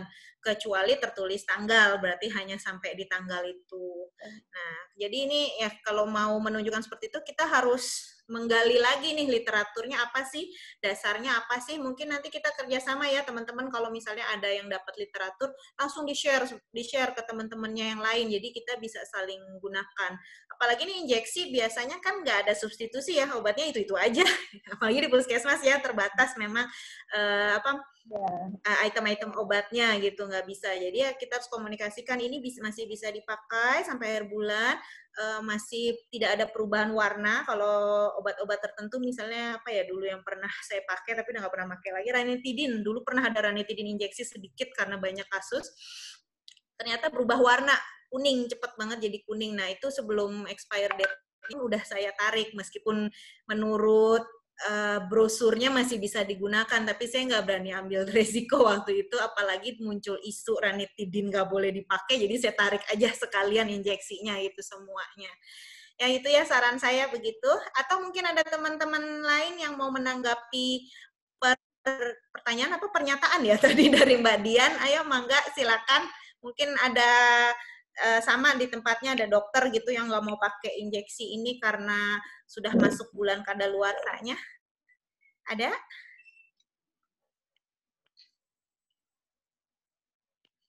Masih sepi? Tidak ada? Gitu, lanjut aja ya. Nah, ini sedikit kata-kata penyemangat, ya baca aja sendiri ya gitu. Sambil menunggu kalau ada yang mau bertanya lagi, mau sharing pengalaman, mangga silakan. Masih ada waktu ya, 15 menit ya Bu ya, sebelum selesai gitu. Ayo teman-teman, ada yang mau ditanyain? Ada Bu, beberapa di chat. Mana ya chat saya kok nggak nongol ya Bu di sini? Sebentar. Oh, sebentar. Saya stop screen dulu kali ya. Ya, silakan Ibu. Tadi mulai dari mana ya pertanyaan Bu Erna, Bu Erna? Sebentar. Nah, ini udah muncul jadi kok. Ya. Sebentar dari atas ya, Bu. Ya. Ada Bu Erna. Erna ya. Tanya Bu Rory, apakah ada standar obat anafilaktik shock dan obat emergensi di PONET, ruang tindakan, dan UGD? Seringnya kita mispersepsi. Ada. Kalau anafilaktik shock saya ambilnya dari pedoman pelayanan klinik puskesmas. Tapi tetap ya saya diskusikan sama Kasatpol UKP. Kasatpol UKP itu sudah mewakili dokter-dokter yang ada di puskesmas ini. Jadi anafilaktik shock ini relevan nggak sih sama kegiatan yang ada di puskesmas? Karena di situ cuma ada obatnya, tapi kayak spuitnya, terus kalau mau nyuntik itu kan biasanya apa yang namanya diikat dulu, Bu Eti apa ya namanya diikat dulu itu ya. Saya jadi lupa gitu saking ngurusin paparan gitu lupa dan namanya apa. Atau alkes-alkes lainnya itu harus berada di satu kotak itu. Nah itu semua saya diskusikan sama Kasatpol UKP. Anafilaktik shock puskesmas kita disepakati dulu maunya apa aja isinya. Obat emergensi di PONET, ruang tindakan, dan UGD. Kalau PONET, mereka sudah punya ini petunjuk teknis, sudah punya pedomannya. Coba minta sama bidan yang ada di ruang bersalin, mereka pasti punya PONET tuh obatnya apa aja yang harus disediakan. Mereka yang punya juknisnya. Kita fotokopi juknisnya, atau kalau soft copy kita print, itu sebagai dasar acuan ketika mau nyusun formularium puskesmas. Kalau ruang tindakan dan UGD untuk puskesmas tidak ada acuannya karena kasus yang terjadi berbeda-beda. Mungkin di DKI ini kebanyakan kasusnya karena kriminalitas ya, kecelakaan, kriminalitas seperti luka tusuk, luka sayat, bacok-bacokan itu ada di tempat saya. Tapi di daerah tuh waktu itu ada keracunan apa tempe bongkrek atau apa itu ya kalau nggak salah. Itu masuk untuk kejadian tindakan, sedangkan di DKI ini nggak ada. Nah, obat-obat seperti ini harus disesuaikan sama kasus yang sering terjadi di daerah puskesmas Bapak dan Ibu berada. Diskusikan. Kemudian bikin SOP-nya tentang obat-obat emergensi di RB. Obat emergensi di ruang tindakan dan UGD itu harus disimpan di troli terkunci, isinya apa aja, siapa yang megang kunci, siapa yang bertanggung jawab untuk mengecek obat itu setiap hari atau setiap minggu atau setiap bulan, itu dijelaskan di SOP. Terus buku komiknya, ini dari Bu Betty ini godain komik saya terus. Siap Bu, nanti saya forward komik-komik saya ke Ibu buat hiburan, buat baca-baca. Bu, saya pernah diminta tanda tangan BA pemusnahan obat KB punya BKKBN di kecamatan tempat kami. Apakah boleh seperti itu, Bu? Enggak. Ini maksudnya kecamatan tuh kantor kecamatannya ya, bukan puskesmasnya ya. Mbak Ika, boleh saya dengar suaranya Mbak Ika yang nanya tentang obat BKKBN? Mana Mbak Ika? Bu, iya Bu. Ya, tolong diceritain gini gimana kejadian. Ya, saya pernah, itu kan teman kami kan ada yang program KB gitu ya Bu ya, yang megang program KB. Nah, dia itu minta tolong saya untuk tanda tangan berita acara pemusnahan obat, tapi bukan obat puskes, obat dari BKKBN. Obatnya ada di mana waktu kondisi mau dimusnahkan itu? Berita acaranya aja, obatnya mereka iniin sendiri, musnahin sendiri gitu Bu. Oh, oke. Baik Mbak Ika, makasih masukannya. Obat BKKBN ini memang jadi polemik tersendiri, termasuk kami pun di DKI juga mengalaminya. Jadi obat-obat dari BKKBN ini satu-satunya yang program KB gitu ya, tidak masuk melalui satu pintu melalui Dinas Kesehatan, tapi dari BKKBN-nya sendiri itu biasanya ada perwakilannya di kantor-kantor camat, kalau tempat kami ya, saya kurang tahu kalau di daerah, nanti langsung disalurkan ke puskesmas. Tapi disalurkan ke puskesmasnya melalui PJ programnya. Jadi siapa yang mengelola program KB atau keluarga berencana. Ini pun kami kelolosan di tahun-tahun, saya kasih tipsnya aja ya, sharing dari saya. Saya panggil karena waktu stok opnam kan saya dan teman-teman farmasi tuh unit-unit, jadi ketahuan nih kok ada obat. Ya, ada obat yang dari gudang induk tiba-tiba ini, jadi ketahuan. Nah, sejak saat itu saya komunikasikan sama PC program bahwa farmasi itu satu pintu, Mbak. Karena bidannya seumuran ya Mas saya. Farmasi itu satu pintu, Mbak. Jadi semua yang sifatnya obat dan BMHP harus masuk lewat gudang saya. Saya catat dulu, nanti baru saya distribusikan ke poli-poli atau unit-unit terkait. Soalnya ini nggak bagus juga Mbak nampuk, nih agak bujuk ya tekniknya. Mbak kan ruangannya sempit nih, dipakai buat nyimpen obat-obat KB, ada pil KB, ada suntik KB, itu kan memenuhi ruangan, mendingan titip di gudang saya aja. Nanti Mbak ambil sebutuhnya, kebutuhan harian atau bulanan, nanti selebihnya pencatatan serahkan aja ke saya. Apa bidannya seneng dong, nggak repot, yo langsung dia kasih ke saya. Nah, disitulah peranan kita ya, jadi kita belokkan yang ke jalan yang benar gitu, harus satu pintu. Kemudian PDKT juga, diskusi juga ke orang BKKBN-nya sendiri. Saya undang waktu itu. Jadi setelah saya satu pandangan, satu visi dengan pemegang program, kita undang orang BKKBN, kita sampaikan, Ibu mulai sekarang farmasi obatnya harus lewat farmasi ya. Sama kok Ibu nyerahin, tapi nggak nyerahin ke bidan, nyerahinnya ke apoteker. Nanti saya catat dulu, ada SPK-nya, nanti semua sudah tercatat rapi, baru nanti saya yang menyerahkan ke puskesmas kelurahan, ke poli-poli, ke unit, itu menjadi tugas dan tanggung jawab saya. Alot memang, karena mereka mungkin punya prosedur sendiri, tapi di satu pihak, yang namanya obat BMHP jangan sampai lolos gitu dari farmasi, dari apoteker. Akhirnya mereka setuju, dan alhamdulillahnya sekarang merasa diringankan, karena dia nggak perlu nganterin alat kontrasepsi yang begitu banyak ke puskesmas-puskesmas kelurahan, pustu saya, semuanya lewat farmasi. Jadi dia tinggal dropping, selanjutnya saya nyerahin. Memang resiko obat kadaluarsa jadi ada di saya, tapi setidaknya barangnya itu memang ada di gudang saya, pencatatan penerimaannya ada di gudang saya, jadi dan pemusnahannya pun memang benar dilakukan oleh farmasi. Jadi ketika harus tanda tangan itu aman.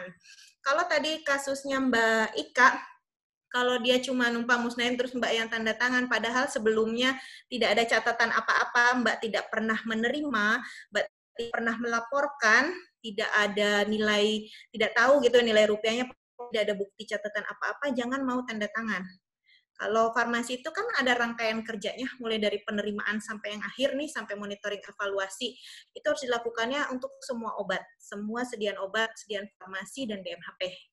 Ya Mbak Ika ya, jadi nanti ke depannya jangan sampai kejadian lagi, Mbak Ika diskusikan sama pemegang program, ayo Mbak, sini semua yang sifatnya obat, Alkon, BMHP masuk ke gudang saya ya, nanti saya bantu pekerjaannya. Jadi di satu pihak bidan tidak merasa tidak merasa ini apoteker apa sih gitu ikut campur gitu, enggak, dia malah alhamdulillah terbantu daripada gue repot ngitungin apa tuh yang bungkusnya kecil-kecil, kondom ya, maaf nih contoh aja nih, kondom kan bungkusnya kecil-kecil tiap bulan harus dihitungin, nggak usah, sekarang jadi tugasnya apoteker gitu ibaratnya ya. Ini contoh aja. Kemudian apalagi izin sholat ya Mangga, untuk monitoring apa saja yang perlu ada dalam form monitoringnya. Nah, ini bisa kita susun sendiri. Monitoring itu kalau bisa sih mencakup semua langkah-langkah ya, mulai dari perencanaan, pengadaan, penerimaan, semuanya sampai terakhir terwakili. Misalnya ketika penyimpanan, apakah disimpan pada suhu yang tepat, apakah di grafik suhu terisi, stiker lasa ditempel, itu semuanya ada. Saya punya sih checklistnya, nanti saya sharing aja ya di grup ya, buat jadi acuan. Kemudian monitoring kartu stok pernah kebanyakan 0, kadang kelewat. Oh, yang tadi Mbak Inverda ya Mbak ya. Aduh, 0 padahal nggak ada nilainya, tapi begitu nempel di belakang jadi jutaan Mbak. Soalnya banyak masyarakat nggak paham tentang kadaluarsa. Nah, ini kita apoteker harus mencerdaskan masyarakat tentang penggunaan obat. Biasanya di kami desain penjelasan batas ED, dikasih keterangan. Nah, ini bagus juga. Jadi kemasan obat itu kan strip misalnya, nanti dimasukin lagi ke plastik atau apa, di situ bisa ditulis sejelas-jelasnya pakai spidol yang permanen bagaimana. Itu kalau masyarakat yang orang pasien yang gampang lupa, dia bisa baca di plastik itu. Ini makasih nih, idenya bagus dari Purna. Makasih ya Mas Purna. Terus pemusnahan obat juknis. Nah, kalau tentang pemusnahan obat yang diterima dari IFK, itu harus kita diskusikan sama IFK-nya sendiri. Mereka punya EP-nya seperti apa. Jangan sampai SOP kita bertentangan atau menyalahi SOP yang ada dari dinas. Terus, punya SIPA. Ya sama ya, ini kurang lebih ke kasus pokoknya kaitan pemusnahan obat yang dari IFK. Diskusikan dulu sama IFK, sama Dinas Kesehatan, SOP-nya seperti apa. Kita bisa menerima, tapi kita juga harus tahu selanjutnya obat ini kalau nggak terpakai harus diapakan. Apakah bisa diretur sebelum masa kadaluarsa, atau harus kita musnahkan sendiri. Pengetahuan IFK itu harus dibicarakan sama IFK-nya. Nah, ini dari Hermin, pernah baca artikel dan infografis yang dikeluarkan BPOM tentang ED. Boleh Mbak, nanti di-share ya di grup, ini artikelnya mana, infografisnya. Jadi nanti kita forward lagi ke teman-teman apoteker kita dan seterusnya. Ini bisa jadi dasar literatur ya.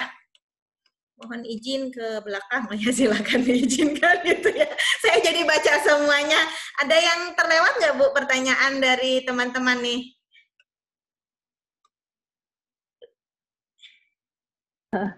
Yang Bu Ika, kayaknya tadi tentang reward punishment apa ya Bu Ika? Coba deh Bu Ika. Ika, mana ya? Bu Ika-nya coba. Halo Bu Ika.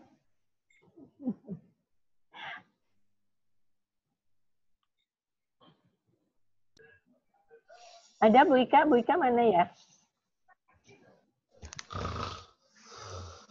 Ya, tentang reward punishment tadi Bu apa ya?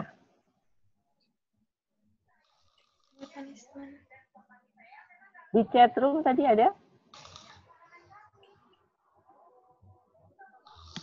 Enggak kedengeran. Atau saya cerita lagi aja ya, Ya, sambil ya, silakan. Oke.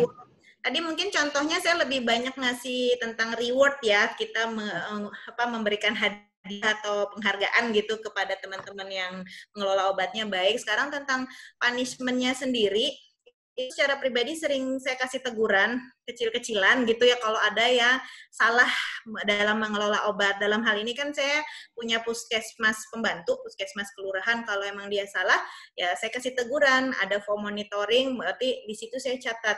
Ini nanti kaitannya ke kinerja. Jadi dilaporkan ke atasannya, itu kepala puskesmas. Nah, nanti di sini kan dia merasa, aduh saya diawasin, kerja saya salah gitu, saya menyalahi SOP. Nah, nanti kaitannya ke kinerja dia, itu saya serahkan ke, di sini sih kepegawaian. Jadi emang kepegawaian memang ada SOP-nya bahwa setiap pegawai itu ada monitoring kinerjanya. Kalau PNS mungkin udah jelas ya, monitoring kinerjanya ada, tapi yang non-PNS pun di sini juga ada. Kemudian kalau misalnya kesalahannya fatal atau ibaratnya sudah menimbulkan KTD gitu, itu biasanya sudah tidak teguran lagi, tapi saya minta ada surat peringatan memang bahwa dia melakukan suatu kesalahan yang mengakibatkan KTD. KTD bisa terhadap pasien, bisa terhadap tenaga kesehatan lainnya. Nah, dalam hal ini biasanya dibuatlah laporan yang terkait keselamatan pasien. Kalau di sini namanya sih masih PMKP ya, peningkatan mutu dan keselamatan pasien. Nah, itu nanti dibuat laporan kronologis kejadiannya seperti apa, lalu dilaporkan ke tim PMKP. Nah, ini secara langsung ataupun tidak langsung akan membuat si petugas yang melakukan kesalahan itu merasa malu gitu ya, merasa aduh gue bikin kesalahan, malu rasanya dan jangan sampai kejadian lagi. Tapi di satu pihak juga dirangkul, bisa kita harus cari solusi, jangan sampai kejadian yang sama terjadi lagi. Seringnya sih yang seringnya terjadi kesalahan itu kesalahan nyerahin obat karena obatnya LASA, tapi biasanya tertangkap sebelum si pasiennya itu keluar dari puskesmas. Biasanya habis ngambil obat, pasien itu masih suka gerumbul-gerumbul gitu ya, duduk-duduk itu. Nah, si yang nyerahin malah sadar, gue tadi nyerahin apa ya, kok beda sama resep gitu. Nah, ini kita harus, kita lihat, kita ke sana, masalahnya kenapa sih kamu udah ditempelin LASA, masih aja salah, ini kamu bengong ya, gitu kalau diomelin kayak gitu ya. Tapi nanti kita juga cari solusinya, tindak lanjutnya gimana kalau udah ditempelin LASA aja masih salah, berarti kan harus ada cross check dari petugas lain, obatnya juga harus kita taruhnya sangat berjauhan, yang tadinya mungkin berjarak cuma ya diselingin obat gitu, sekarang diselingin lemari gitu biar nggak salah kasih lagi. Jadi intinya itu ya, punish and reward-nya itu jalan. Kalau punishment memang sifatnya teguran, surat peringatan bisa. Kemudian sanksi lain biasanya ditentukan semua bagian kepegawaian. Kalau tadinya dia di puskesmas kelurahan, misalnya seorangan wae, ternyata kesalahan dia lakukan fatal, itu biasanya dia ditarik. Dia berada di bawah supervisi saya untuk selanjutnya bekerja. Jadi tuker, orangnya diganti. Gitu. Jadi dianggapnya kinerja kamu nggak bagus, kamu dalam bekerja harus berada di bawah apoteker yang lebih senior gitu ibaratnya. Kalau PNS kan ada jabatannya ya apoteker pertama, muda, madya, sedangkan di sini adanya muda doang gitu, nggak ada lagi apoteker lainnya. Nah ini berarti yang melakukan kesalahan itu harus ditarik di bawah supervisi apoteker, diganti sama orang lain. Baik, ada lagi yang mau bertanya? Ada satu new message. Udah jam berapa ini Bu? Saya asik ngomong. Udah 2:30 sih. Oh, udah 2:30. Harus gantian ini sama MI2 jadi nggak enak. Tapi satu lagi, boleh nggak sih Bu? Itu ada pertanyaan tadi Mbak Ulang. Ya, silakan. Ya. Pengadaannya dari FK. Tiap tahun ada aja obat baru yang muncul. Muncul dari mana Mbak? Bim Salabim. Terus, supaya terpakai oleh dokter. Nah. Ya, baik. Kalau yang dari IFK, ini perlu dipertanyakan, dia munculnya dari mana? Biasanya yang dari IFK ini sebenarnya ada usulan memang dari puskesmas, dari bawah. Jadi pengadaan IFK itu nggak mungkin simsalabim, tapi berdasarkan RKO yang disusun sama puskesmas.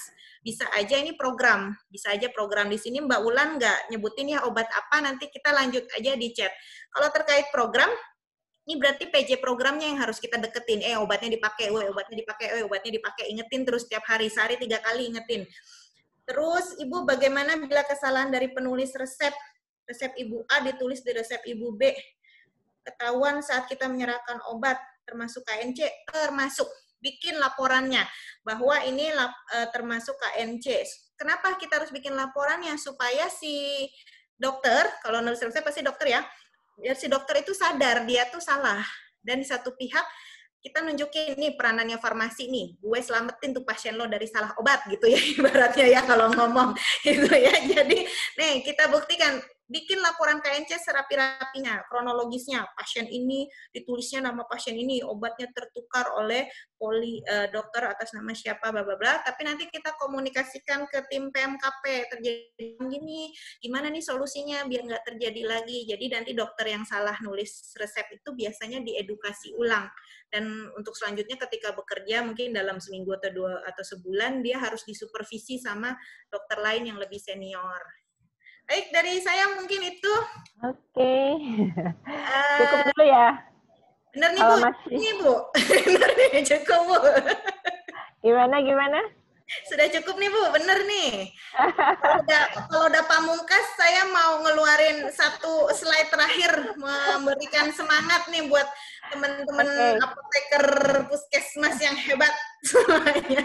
Oke, karena memang waktunya udah lebih, nanti kalau ada pertanyaan kita lanjut ke chat room ya. Jadi tapi sebelum ditutup silahkan closing statement-nya dari Bu Rory. Silahkan. Ya, baik, tuh Bu Heti, terima kasih banyak sudah mendampingi di 2 kali Zoom ini, mendampingi WA group juga sampai malam minggu bersama.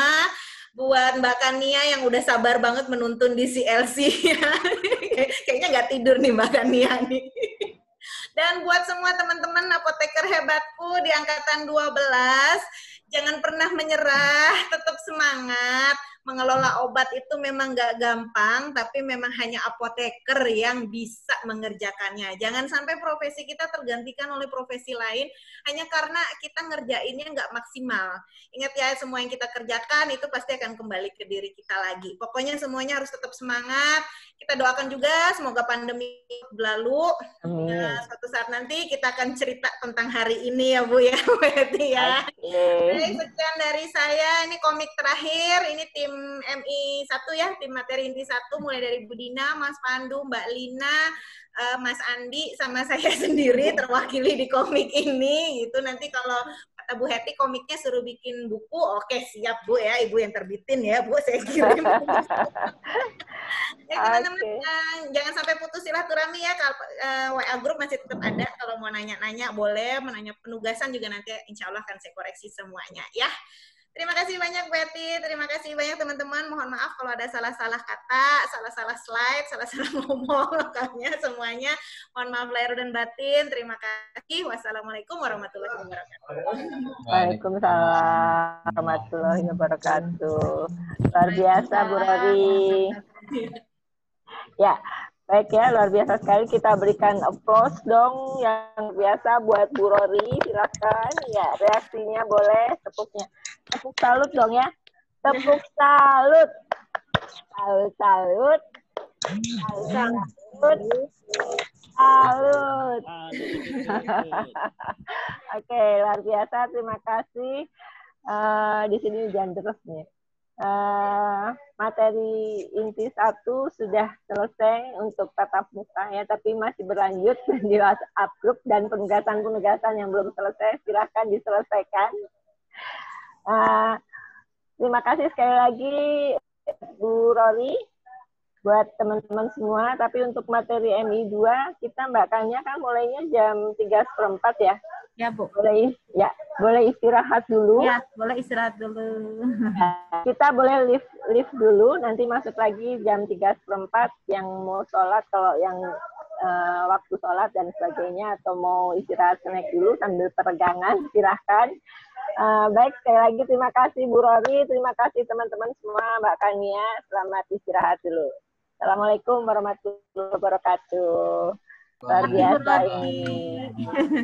Terima kasih Bu Rory. Bapak Ibu jangan lupa untuk penugasan MI 1, deadline-nya hari ini ya, masih beberapa masih belum mengerjakan kayaknya. Terima kasih. Assalamualaikum. Enggak Bapak Ibu kalau mau istirahat silakan, mau di lift dulu mangga, mau stay juga mangga, silakan. Oke, terima kasih. Saya Kanya izin lift dulu sama ya. Bu. Ya mangga Bu, nuhun. Ya.